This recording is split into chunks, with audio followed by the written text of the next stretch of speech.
Time now to take another look at the morning papers. Here with me reviewing them this morning are the political editor of HuffPost UK, Kevin Schofield, and the broadcaster, Pete Price. So nice to see you back again. Hello. Thanks for coming back. Otherwise, I would be talking to myself.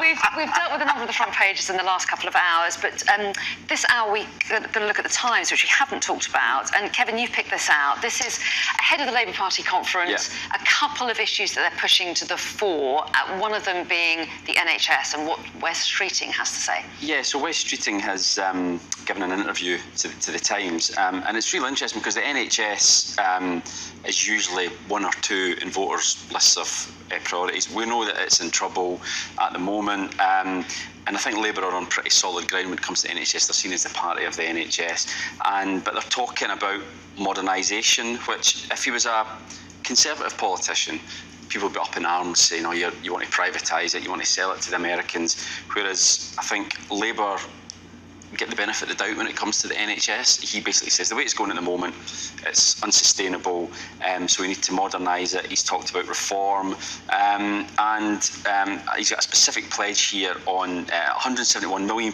a year on new MRI and CT scanners for the NHS, which I think would have a lot of practical benefits in itself. But yeah, I just think it's interesting that Labour are comfortable talking about modernising it, because it's not just a case of chucking more money at it, which can often be Labour's solution to the NHS. And Wes Streeting, I think it will annoy someone on the left of the Labour Party who think a little bit queasy about that. They are also talking about spending money, aren't they? They're talking about new MRI and CT scanners. They are, as a specific policy, whereas they talk about how they'll pay for that. They say they'll do it by scrapping the non-dom tax status, because they know they're always going to be asked about where the money's going to come from. Exactly, and they know that when they come in, if they come in, there's not going to be any money really to spend, so they have to be smart about it. But yeah, I just think it's really interesting that Labour are now comfortable about talking about reform. I think it's great that they're talking about it. I think it's doomed, the NHS. I think it's very, very worrying. I've just had to have a private operation because it's a 3-year waiting list, so I have used my money to get.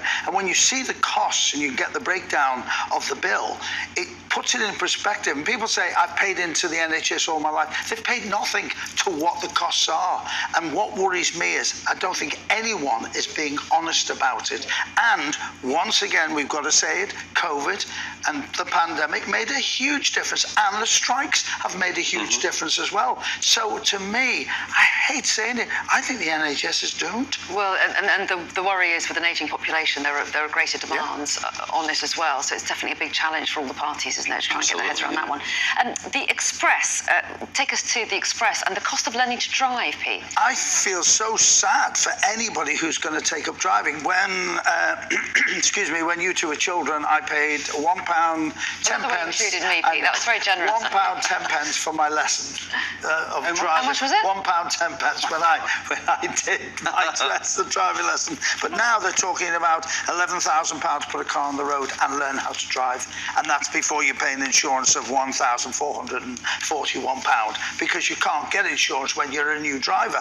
And that breaks down to, in terms of lessons, £1,238 is the lessons part of that. I mean, it's incredible. And a lot of people need cars, not for fun, for driving to get a job, and to work, and it's doomed. I mean, young people, I've used the word doomed again, but young people, how are they going to get this? Parents are going to have to help them out, and then try getting insurance. And I don't know about you two as journalists, but I, as an entertainer stroke journalist, pay ridiculous amounts of money for insurance still in this day and age, at my age, with a clean record. Yeah, car insurance has gone up exponentially, I think, scandalous. In a year or two. But I mean, I just don't know how. But how you've got to learn to drive. You've got a child. We've got a couple. Yeah. So what are you going to do? I mean, it really. Probably start saving now, I think, to and then trying to get a test is very difficult as well. I know. And trying to get lessons is difficult because they're booked up. Yeah. Cheer us up with peas on toast, will you, Kevin? Well, if you like peas on toast, it'll cheer you up. Didn't think I'd say that this morning. Yes. So apparently, smashed peas onto, which I guess is just mashing them up, on toast is now replacing avocado on toast as the trendy brunch/breakfast choice for young hipster people. The idea of, I've got to say, peas on toast Now you I think it's. I love peas. My favourite I like vegetable in the world. peas. My husband hates peas. Petit pois la française is my favourite because I was a chef years and years ago. Were you? Yeah. I went to catering college. You've done everything, Pete. Everything. Hairdresser as well. Anyway, peas. I could eat a bowl of peas, but the idea of mashing them and putting them on toast, because you can't beat avocado on toast. I can't believe you picked that story. Well, I really can't believe apparently- that's one of the stupid ones I picked. We've got one of those coming up, don't we? Because apparently avocados aren't great for the environment, or farming them isn't great for the environment because you require so much water. No. And apparently it's even led to small earthquakes in Mexico Oh, stop where they grow them. So now peas You are can an eat peas alternative. guilt-free. I'm not sure about it. Do we know how much trees drink?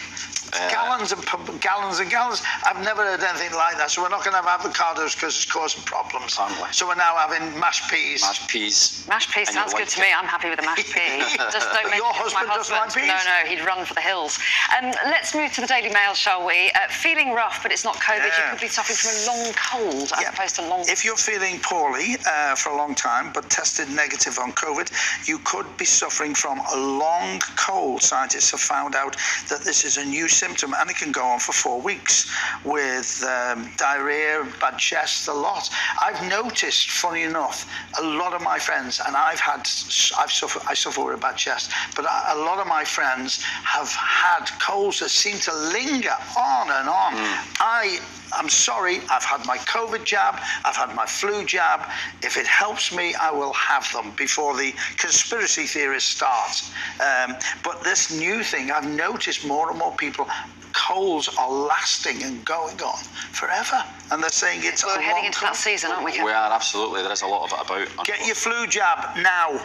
Now, we've got to leap ahead. You talked about stupid stories. Pete, so let's get this one in, shall we? Yeah. And it is a great picture Have in they got the the picture? Express. Hopefully we've got the picture. We've You've got got the the picture in the Express about the tarmac around the car. If they haven't, I'll hold Our this up. director because she says it's wonderful. coming, it's Look at coming. that. There's a big build-up. Look at I that. like it.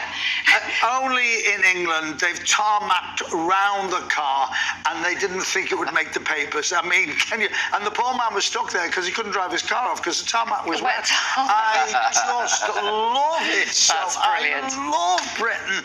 I'd love to see who he is. Well, you've cheered us up with tarmac around a car. And the peas. Peas on toast. So you're very welcome back to cheer us up another time as well.